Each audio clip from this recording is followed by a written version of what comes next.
বরাক দর্পণ studio. নমস্কার, news Barak দর্পণ studio থেকে সবাইকে আবার শুভেচ্ছা। চলে আসছি নিউজ রুমে গুরুত্বপূর্ণ খবর নিয়ে। আজ ভারতের প্রধানমন্ত্রী দ্বাদশ বারের জন্য ঐতিহাসিক লালকেল্লায় ৭৯তম স্বাধীনতা দিবসের পতাকা উত্তোলন করলেন।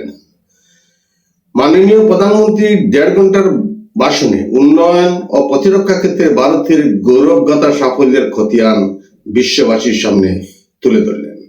লালকেল্লা থেকে উদাত্ত কণ্ঠে বললেন, স্বাধীনতার এই মহোৎসব ১৪০ কোটি দেশবাসীর উৎসব। এই শুভ মুহূর্তে সংবিধান প্রণেতাদেরকেও প্রণাম জানিয়েছেন। এখনো পর্যন্ত ২৮০টিরও বেশি আইনের ধারা বিলুপ্ত করা হয়েছে। গত কয়েকদিন ধরে আমরা প্রাকৃতিক বিপর্যয়ের সঙ্গে লড়াই করছি। কেন্দ্র ও রাজ্য সরকার একসঙ্গে পুনর্গঠনের কাজে এগিয়ে যাচ্ছে। অপারেশন সিন্দুরে যুক্ত প্রতিটি বীর সেনানীকে স্যালুট জানিয়েছেন প্রধানমন্ত্রী। শত্রুকে অকল্পনীয় শাস্তি দেওয়া হয়েছে।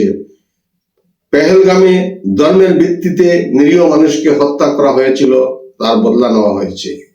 ভারত এখন পারমাণবিক হামলার হুমকি সহ্য করবে না। অপারেশন সিন্দুরে সেনাবাহিনীর বীরত্বের কথা স্মরণ করে প্রধানমন্ত্রী বলেন, সেনারা সন্ত্রাসবাদীদের ঘাঁটি মাটির সাথে মিশিয়ে দিয়েছে। রক্ত আর জল একসাথে বইতে দেওয়া হবে না। সিন্ধু জলচুক্তি ছিল এক পাকে অন্যায্য। ভারতের নদীর জলে শুধু ভারতেরই অধিকার রয়েছে। অপারেশন সিন্দুরে ভারতের আত্মনির্ভরতার প্রতিফলন ঘটেছে। আত্মনির্ভরতা হলো বিকশিত ভারতের ভিত্তি। প্রধানমন্ত্রীর ভাষণে সেমিকন্ডাক্টরের প্রসঙ্গ উঠে এসেছে। এই বছরের শেষের দিকে মেড ইন ইন্ডিয়া চিপ বাজারে পাওয়া যাবে। শক্তি ক্ষেত্রে ভারতের আত্মনির্ভর হওয়া প্রয়োজন। গত ১১ বছরে সৌরশক্তির ব্যবহার ৩০% বৃদ্ধি পেয়েছে। পারমাণবিক শক্তির ক্ষেত্রেও আমরা এগিয়ে যাচ্ছি। 10টি নতুন পারমাণবিক শক্তি প্রকল্পের কাজ চলছে। ২০৪৭ সালের মধ্যে 10 গুণ বেশি বিদ্যুৎ উৎপাদনের দিকে আমরা এগিয়ে যাচ্ছি। শুভাংশু শুক্লা সাফল্যকে মন্ত্রী প্রশংসা করেন। ফাইটার জেটের ইঞ্জিন আমাদের দেশেই তৈরি করতে হবে।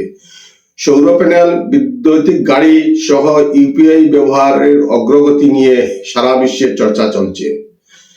মুদ্রা যোজনার মাধ্যমে আত্মনির্ভরতা বেড়েছে। মহিলাদের স্বনির্ভর গোষ্ঠী সাফল্যের সাথে এগিয়ে চলছে। ভারতে বিশ্ববাজারে নিজেদের সক্ষমতা প্রদর্শন করতে হবে। প্রতিটি ক্ষেত্রে দেশ আত্মনির্ভরশীল হতে হবে। দেশকে এগিয়ে নিয়ে যেতে হলে সবাইকে ত্যাগ স্বীকার করতে হবে। সাইবার নিরাপত্তা থেকে এআই প্রযুক্তি সবই নিজেদের হওয়া উচিত। ক্ষুদ্র ব্যবসায়ীরা আত্মনির্ভরতার মন্ত্রে এগিয়ে যেতে হবে। ভোকাল ফর লোকাল মন্ত্রে এগিয়ে যেতে হবে। অপ্রয়োজনীয় আইন বিলুপ্ত করা হবে। এবার দীপাবলিতে উপহার হিসাবে ন্যূনতম জিএসটি প্রক্রিয়া শিগগিরই আপনাদের জন্য আনা হবে। তার ফলস্বরূপ করের বোঝা সহ পণ্যের দাম কমবে। ১ লাখ কোটির নতুন প্রকল্প আজ থেকেই শুরু হচ্ছে। প্রধানমন্ত্রী বিকশিত ভারত রোজগার প্রকল্প আজ থেকেই চালু করা হলো। এর মাধ্যমে ৩.৫ কোটি যুবক যুবতী উপকৃত হবেন। আজ ভারত মাছ উৎপাদনে বিশ্বের ২য় স্থান অর্জন করেছে। কৃষি বীমা যোজনার মাধ্যমে দেশের কৃষক উপকৃত হচ্ছেন। ভারতের কৃষক, পশুপালক, মৎস্য উৎপাদকে অগ্রাধিকার দেওয়া হবে। কৃষক বিরোধী নীতির বিরুদ্ধে মোদী সব সময় দাঁড়িয়ে থাকবেন। দলিত বঞ্চিতদের জন্য সরকারের সর্বদা কাজ করছে। ১০ কোটি মানুষ দরিদ্র সীমার বাইরে উঠে এসেছে। স্বাধীনতা দিবসে নতুন মন্ত্র বেঁধে দিয়েছেন প্রধানমন্ত্রী। তিনি জানান, কম দাম উচ্চ মান, এই মন্ত্র সকলের লক্ষ্য হওয়া উচিত। আজ প্রধানমন্ত্রী নরেন্দ্র মোদী লালকেল্লা থেকে প্রধানমন্ত্রী বিকশিত ভারত রোজগার যোজনা PMVBRY এর সূচনা করলেন। এই প্রকল্প কর্মচারী ভবিষ্যৎ নিধি সংস্থা EPFO এর মাধ্যমে বাস্তবায়িত হবে। এই প্রকল্পের লক্ষ্য হলো ভারতের সমস্ত খাতে ৩.৫ কোটিরও বেশি নতুন নিয়োগ সৃষ্টি করা। যুবক যুবতীদের জন্য এই প্রকল্প একটি বিশেষ প্রণোদনা ও দেবে। 50 জনের কম কর্মচারী যুক্ত প্রতিষ্ঠানকে ন্যূনতম 2 জন এবং 50 জনের বেশি কর্মচারী যুক্ত প্রতিষ্ঠানকে ন্যূনতম 5 জন নূতন কর্মচারী নিয়োগ করতে হবে। সমস্ত পেমেন্ট ব্যাংক অ্যাকাউন্টে জমা করা হবে যাতে সর্বাধিক স্বচ্ছতা ও দক্ষতা নিশ্চিত হয়। আজকের প্রতিবেদনে এখানে সংক্ষিপ্ত বিরতি আনছি।